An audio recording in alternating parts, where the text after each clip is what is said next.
Welcome to the Healing Heart YouTube channel. How you guys doing? So I had a meeting this morning from somebody that was a marketing sales guy, and just talking about everything. I guess I would ask you guys this question and put it in the comments. If you guys can think of anything that you could possibly sell as a service to somebody else that somebody shouldn't be able to develop on their own, right? I mean, you can help people and share your experience, but that doesn't mean that they're going to be at that state of mind or being, right? Everyone has to grow on their own. So it's selling experience is a little bit, is in and of itself is narcissistic, right? I understood that for a long time, and it's like I hear people try to sell things like intuition. Let me help you with your intuition. How can you sell somebody intuition? How can you sell somebody knowledge, right? Because even if you impart knowledge to somebody, that doesn't mean that it necessarily sinks in. A lot of times, knowledge has to come from your own experience and your own wisdom. So you can't sell wisdom. And if wisdom is what it takes to be successful in life, then that's not something that can be sold. All you can really do is set the right boundaries in your relationships. And I had somebody ask me about, because they were helping me with my LinkedIn profile, and they would say, "Hey, look, I'll help you with your LinkedIn profile for free." And I was like, "Well, I'd like to give you something in return, He's like, "Well, what do you have to offer?" It's like, "Well, I help people structure their relationships, make sure they're structuring their relationships right. That's pretty much all I have to do, other than, I'm interested in building communities where we are in service to one another, right? Because that's how you grow organically. If you're not in service to each other in an equal give and take relationship, then you're not growing, right?"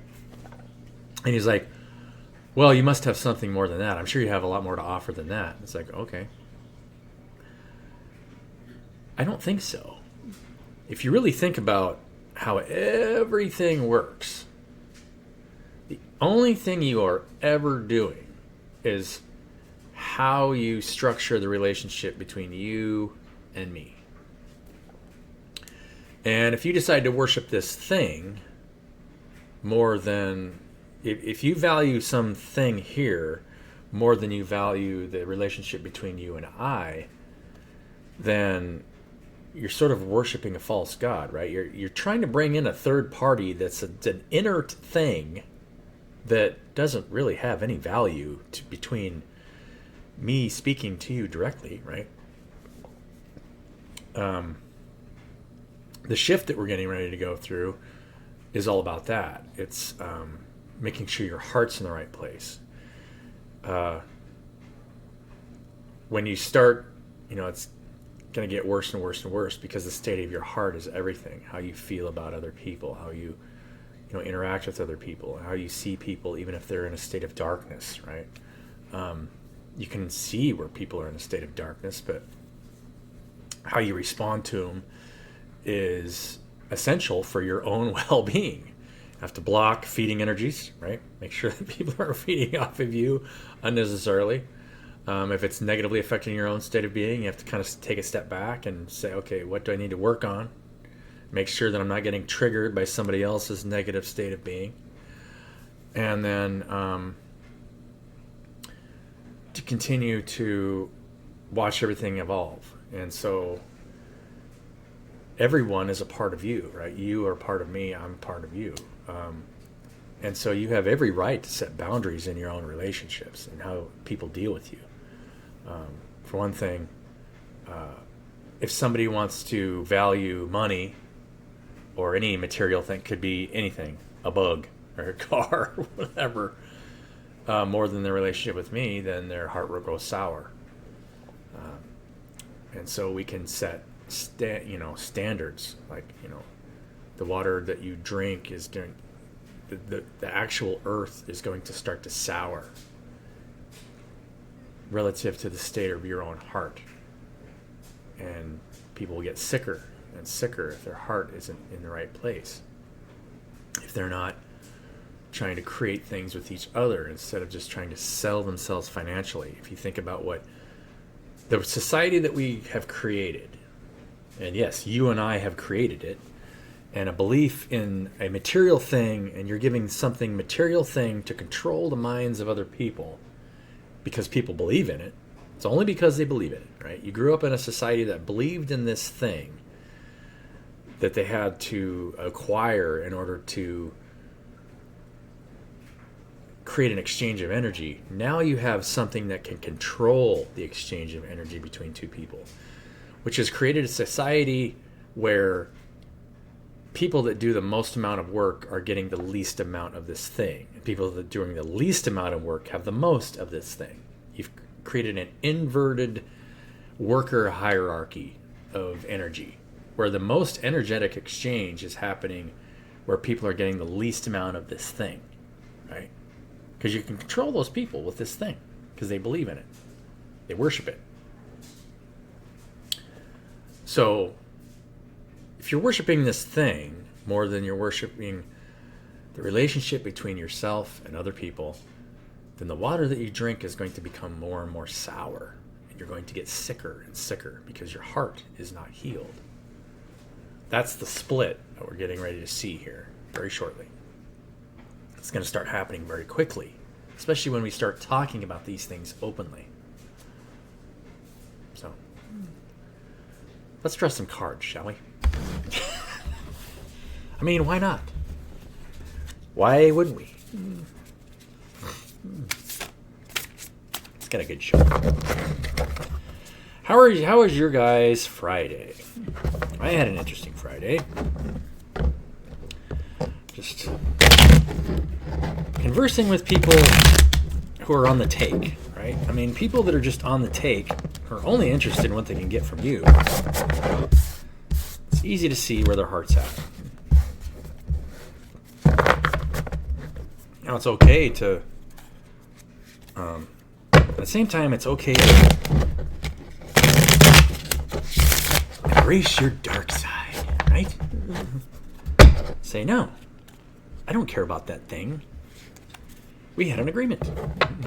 Either you live up to your agreement or you don't. Contracts are very sacred.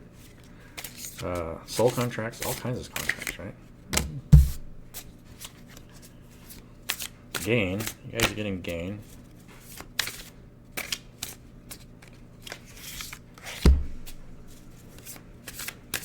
Swift action. Gain and swift action. Sword of truth. From truth, right?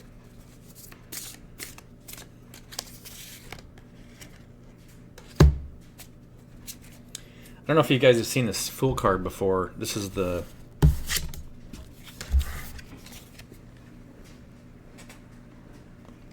This Fool card is pretty amazing to me. If you look at all the... I'm trying to hold it so that the camera can stay focused on it.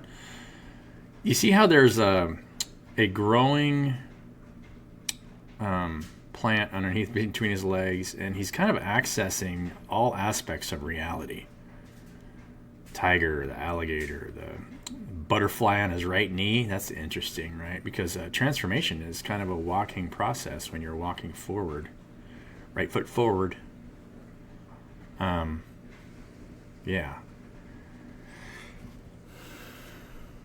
The dove on his right. And he still has in this deck, he still has the purity of the white rose in his left hand.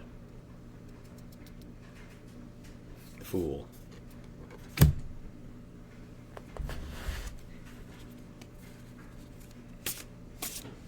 Always work on the purity of your heart.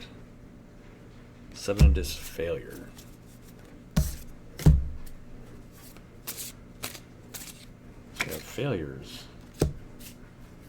Peace and failure.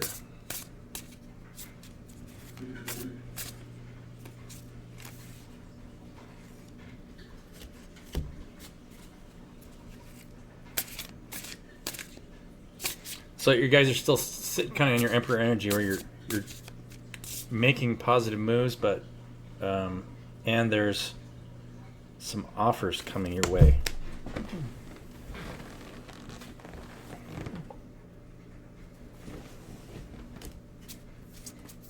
On matter of principle.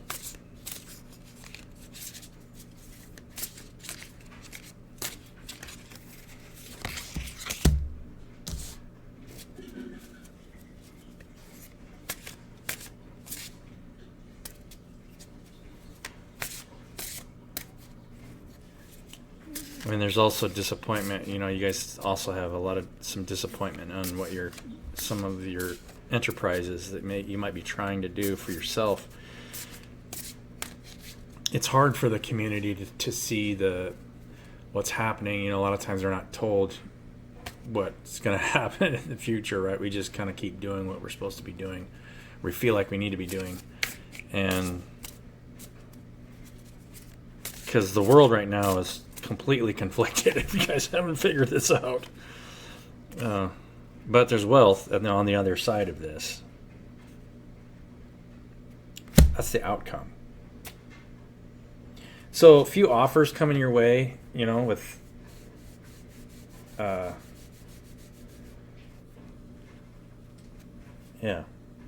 Let's get some other cards. I don't like to delve too deeply into the people around you, right? I mean, that's something that's kind of personal to you guys. If this resonates with you, you know, purifying your heart space is the most important thing you can do. Making sure that you're not holding on to the past.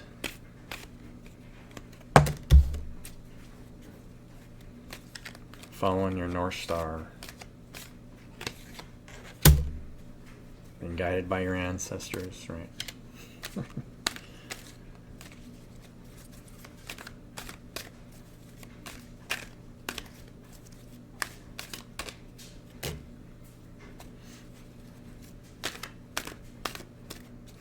Just kind of lazily, just kind of throwing arrows out. I love this. So this is like dedication, right? This dedication card, 9 of Arrows. It's kind of like the 9 of Swords, where it's not worry. It's more like dedication. It has more to do with just keep throwing stuff out. The arrows are going in all directions in this picture. Can you guys see that? Yeah, but and a nonchalant look on her face, like, what will be, will be.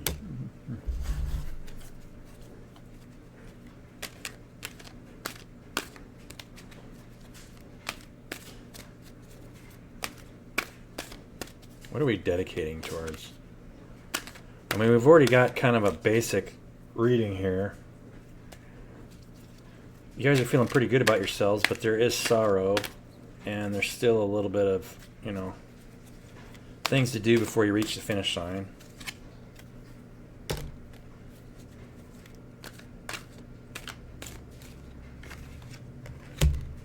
Transition.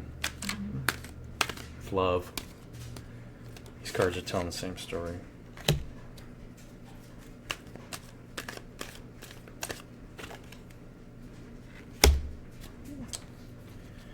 Going into the darkness. Still kind of traveling in the dark. And there's still this scary, you know, it's still kind of scary. You got the polar bear sitting on top of the dark door. But, heading in between 2 pillars. But there's light behind him. You're always traveling to the light. Love you guys. Think about what I said today. You know, make sure that the water that you drink represents the purity of your soul. And share that with the people around you. Right? No matter how anybody else is behaving, always make sure you're, you know, putting yourself in the right spot. Right? It's okay to be a little bit, say, hey, I don't accept that. Right? Sometimes it's easier to walk away, or say, hey, look, you and I are one. That's not something that I will accept. I don't care about how much money you can make off of me. What is it that we can build together? Are you interested in building something together with me? And if not, why?